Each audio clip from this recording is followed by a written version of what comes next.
I'm walking along Route 9, my 2-year-old clinging to my chest as semi-trucks blast past us, shaking the ground beneath my feet. The noise is deafening, the air thick with fear. Every step feels like it could be my last, and I can barely keep it together. The weight of the situation presses down on me, but I keep walking, trying to stay calm for Noah. And then out of nowhere, I hear tires screeching. My father's black truck slams into park right in front of me. I freeze, my heart racing as he jumps out, his face pale with rage. "Olivia, where is your vehicle?" he shouts over the roar of the traffic. I meet his gaze, and for the first time, I speak the truth. "Anthony took my keys. He said I'm medically unfit to drive." The words hang in the air, and the silence that follows is heavy. In that moment, I know I've crossed a point of no return. My heart is pounding, my hands shaking. The confusion, the fear, and the shame flood over me. I've been trapped, and the truth has finally come out.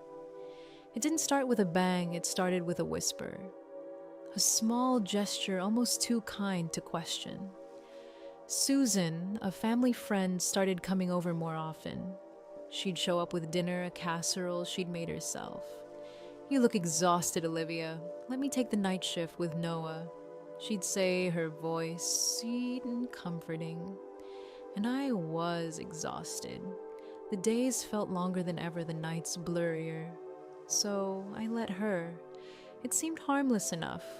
After all, I needed help. Anthony, too, began to take more responsibility around the house. "Why stress about the bills?" he'd say. "I'm an accountant, let me handle the finances so you can focus on Noah." It was like he was reading my mind, offering exactly what I needed in the moment. I thanked him, grateful for the support. But the thing is, it was never just about offering help. It was about control. Slowly, I started to feel less like myself. My opinions were questioned, my actions scrutinized, and I began doubting everything. At first, it was small things. Susan would criticize my oatmeal, the way I made it, even though I had made it the same way for months. She'd question why I bought certain items at the store, circling them on the receipt, pointing out things she thought were wasteful. I'd laugh it off at first, chalking it up to her wanting to help, but it was the way she did it, like I was incapable of making simple decisions.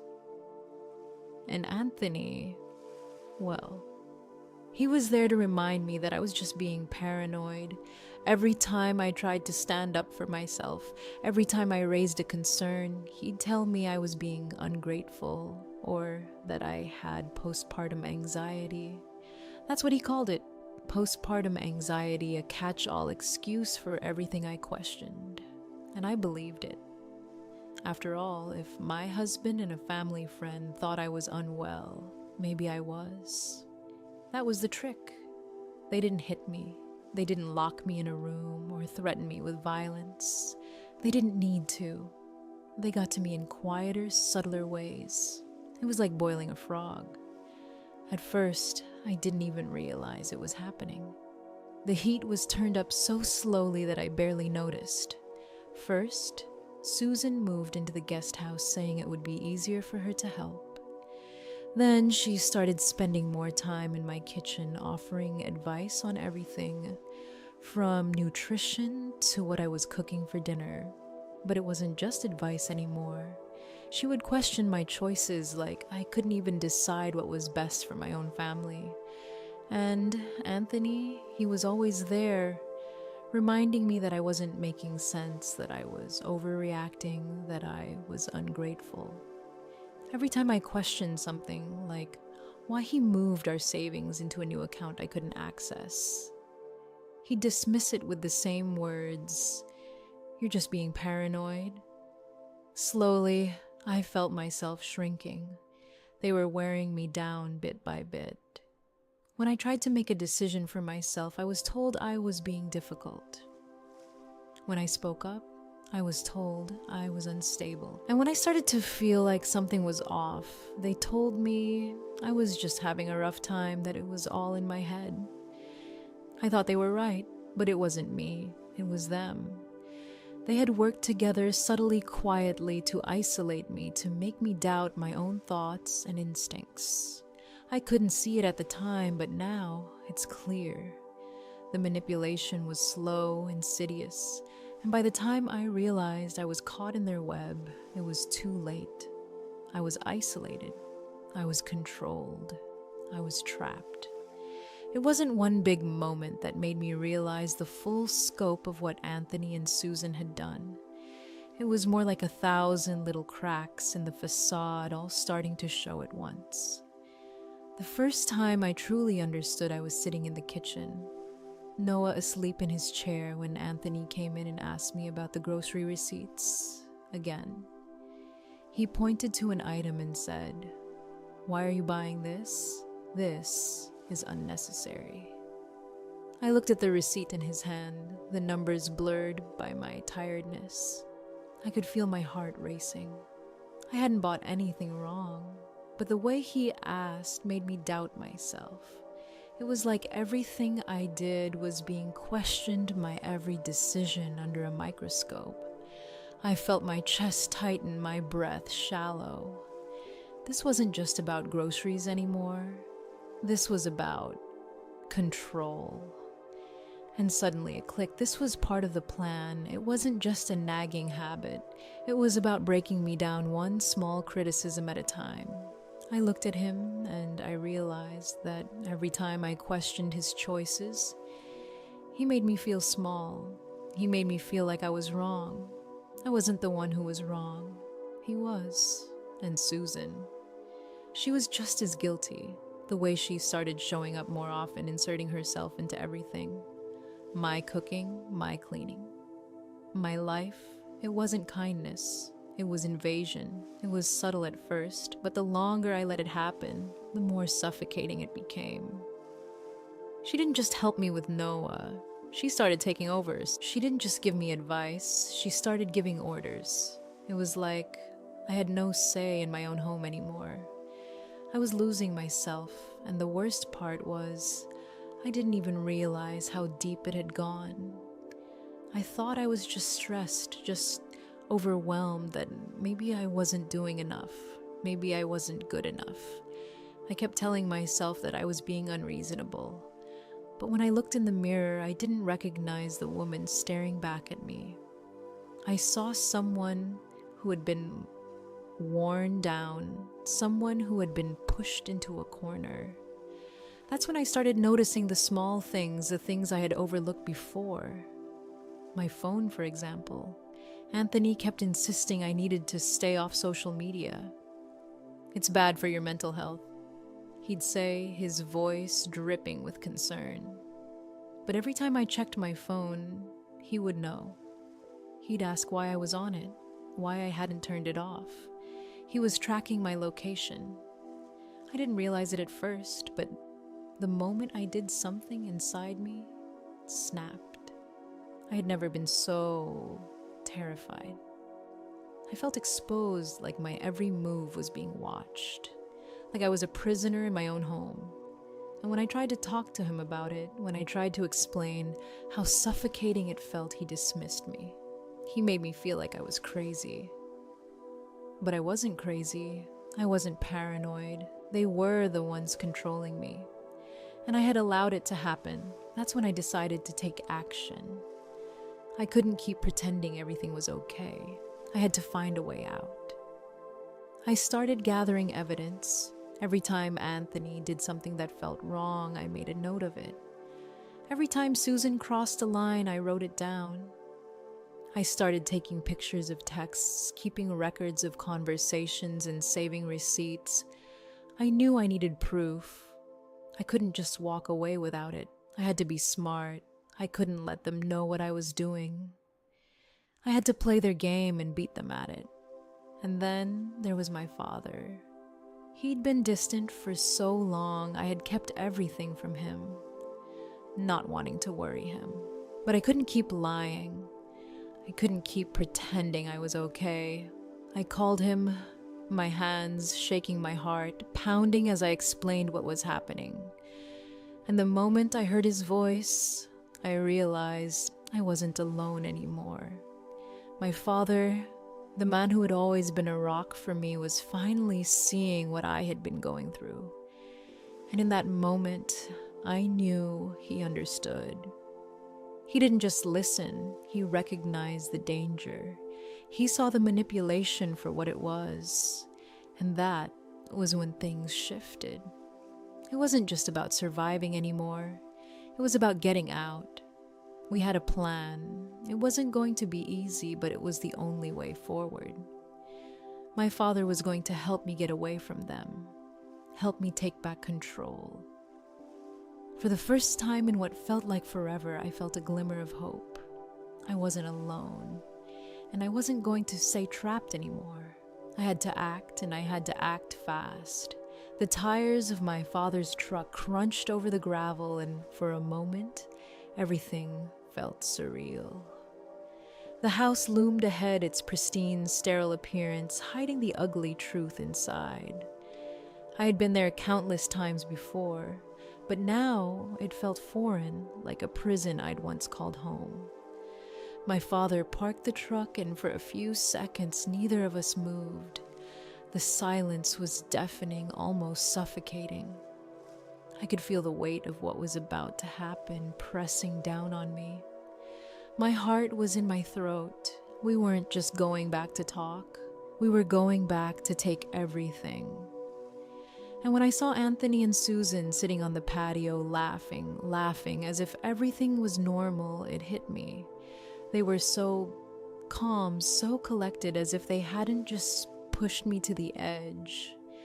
Susan was holding a glass of wine, her smile a little too wide, a little too sharp. Anthony, with his tablet in hand, looked like he had everything under control. I wanted to scream at them, tell them how much they'd taken from me, but I didn't. Instead, I looked at my father. He was already out of the truck, his face set in a hard, cold expression. He didn't even glance at Susan's wine glass. He didn't look at anything except Anthony. And in that moment, I knew he wasn't here to negotiate. He wasn't here to talk. He was here to end this. "Where are her keys?" he asked, his voice low and steady, the kind of voice that made people stop in their tracks. There was no anger in it, no shouting, just the quiet, terrifying authority that came from years of experience. Anthony stood up slowly, adjusting his polo shirt, trying to act nonchalant. "Harold, let's not be dramatic," he said, trying to brush it off, his voice sickly sweet. "We were worried about her. She's been unstable. We took the keys for her own safety. You know how new moms get." He was trying to play the concerned husband. But I wasn't fooled anymore. He wasn't concerned. He was controlling. The casual misogyny in his words made my blood boil. Susan, still holding that damn glass of wine, turned her gaze toward us. She looked at my father and then at me, and I saw the smile falter. She wasn't as confident now. She was nervous, and it was almost satisfying to see. But still, she tried to hold her ground. "Oh, look who's back," she called out, her voice bright, too bright. She wasn't fooling anyone, and she brought reinforcements. My father didn't respond to her. He didn't acknowledge her at all. His eyes were locked on Anthony, his face a mask of controlled fury. "You're not protecting her," he said, his voice still that same low rumble. "You're holding her hostage." Anthony's expression shifted slightly, the mask slipping just for a second. But then he recovered, crossing his arms in an attempt to match my father's intimidating stature. "Oh, really?" he sneered. "Where are you going with this, Harold? Are you going to arrest me? It's my car, my house. I make the rules here." He was trying to assert control, trying to make it seem like he had the upper hand. But my father wasn't intimidated. Not by him, not by anyone. "She wants to leave," my father said. "She can leave." His words were simple, but they carried so much weight. "But she's not walking out of here alone, not without her son." The air between us seemed to freeze. Susan's smile disappeared completely, now replaced by a look of frustration. She started to speak, but my father cut her off. "Give her the keys," he said, his voice flat, devoid of any emotion. The tension in the air was unbearable. Anthony and Susan exchanged a glance, and I could see the doubt creeping into their eyes. For a brief moment, it felt like they were considering backing down. But then, Anthony's pride kicked in. "No," he said, his voice harder now, more defensive. "She can walk if she wants to leave, but she's not taking my son." I could feel my heart racing in my chest. My hands were shaking, but I didn't back down. This was it. This was the moment I had been waiting for. It was time to stop hiding. "I'm not unstable," I said, my voice steady but loud enough for them to hear. "I'm leaving." The words felt like a weight lifted from my chest. I was finally standing up for myself, finally asserting myself. And in that moment, I could see it in my father's eyes. He was proud of me for finally finding my voice, proud that I was no longer the broken woman I had been. Susan laughed a short, sharp bark of disbelief. "Leaving?" she scoffed. "Where are you going to go, Olivia? You don't have a job. You don't have a car. You barely have a brain cell left that isn't focused on diapers. You think you can just walk away from all this?" Her words stung, but they didn't hurt as much as they used to. "We are protecting you," she continued. "We are keeping this family together because you are clearly incapable of doing it yourself." I stepped forward out from behind my father, my gaze locked on Susan. "I'm not incapable," I said, my voice colder now. "I'm leaving and you can't stop me." My father moved forward then, taking a step closer to Anthony, closing the distance between them. There was no yelling, no threats, just the cold, undeniable authority that radiated from him. "You want to talk about rules?" he asked, his voice a calm contrast to Anthony's defensive tone. "Fine, let's talk about the law. You are withholding her personal property. You are restricting her movement. And if you try to stop her from leaving with her child, that is unlawful imprisonment." Anthony's face faltered. The cocky expression he had worn all evening began to slip. My father wasn't done. "And if you try to lie to a 911 dispatcher about a custody dispute to incite a police response that is filing a false report, do you want me to spell out the sentencing guidelines for you?" Susan opened her mouth to protest, but the words caught in her throat. She looked at my father, and for the first time I saw a flicker of fear in her eyes. My father turned to me, then his gaze softening for a moment. "Go inside," he said, his voice firm but gentle. "Get your things. I'll handle them." I didn't hesitate. I turned and walked toward the door, but I wasn't looking back. I wasn't going to let them win. I wasn't going to let them control me anymore. As I drove away from the house, my mind was spinning. The adrenaline that had pushed me through those last moments with Anthony and Susan was starting to fade, and in its place came something I hadn't expected: fear. It was the fear of the unknown, the fear of what I had left behind, and the fear of what was still ahead. But as I sat there in my father's truck holding Noah close, something else started to grow inside me. Something stronger. It wasn't just relief, it was power. I had taken the first step. I had broken free, and that was the beginning of reclaiming myself. The emotional toll of leaving hit me harder than I thought it would. I hadn't realized how Deep, the damage had gone until I was out of the house, breathing in air that wasn't tainted by manipulation and control. I wasn't just leaving a home. I was leaving a life that had been twisted and controlled for far too long. But even as I felt the weight of that loss, I also felt something else, a flicker of hope. I was free. I had made it out.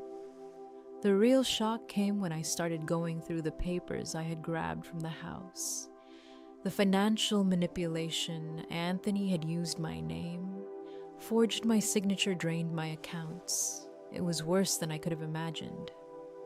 But the more I saw, the more I realized this wasn't just about money. This was about control. They hadn't just taken my things, they had taken my autonomy. And in that moment, as I looked at those documents, I wasn't just a victim anymore. I wasn't the woman who had been silenced, who had been trapped in her own life. I was the woman who was taking control. For the first time in a long time, I wasn't scared anymore. I was standing up for myself, for Noah, and for the life I was going to rebuild. I wasn't just escaping. I was taking back everything they had stolen from me, my independence, my strength, my freedom. And I knew no matter what came next, I would never let anyone take that from me again. Looking back now, I can hardly recognize the person I was when I walked out of that house. It feels like a lifetime ago, but I can still remember the fear that gripped me. The feeling that I was too small, too broken to escape. And yet here, I am standing tall, a little scarred, but stronger than I've ever been. The journey ahead isn't going to be easy, but I know I'm capable of walking it. I found strength within myself that I didn't even know was there. It wasn't just about escaping from them. It was about discovering who I really am again. The healing process is slow, but it's real. Every day I feel more like myself, and even though I know there will be challenges, I'm no longer afraid of them. I have the power to take control of my life, to rebuild what was broken. For anyone who's listening and feels trapped, please know this: you are stronger than you think. It may seem impossible right now, but the first step to reclaiming your life is realizing that you deserve better. Surround yourself with people who see you, who believe in you, and who will support you, no matter what. You don't have to go through it alone. I know how it feels to be isolated, but trust me, there are people out there who want to help. If you're in a situation where you're questioning your worth or feeling like you have no way out, just remember, your strength is already inside you. You have the power to change your story, and there is always hope.